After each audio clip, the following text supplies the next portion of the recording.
ప్రాముఖ్యంగా ప్రతి ఒక్క ప్రార్థన హెబ్రోన్ కొరకు చేయండి. భోజనం చేసేటప్పుడు కూడా హెబ్రోన్ కొరకు ప్రార్థన చేయండి. యెరూషలేము క్షేమం కొరకు మనం ఏం చేయాలా?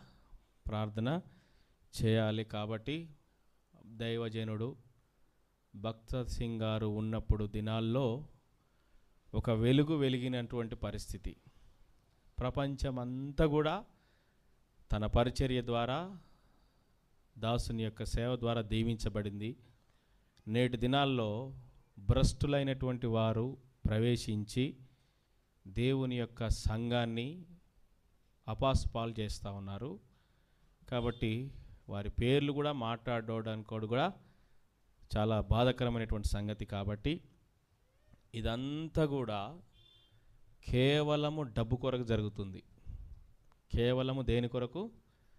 అందుకని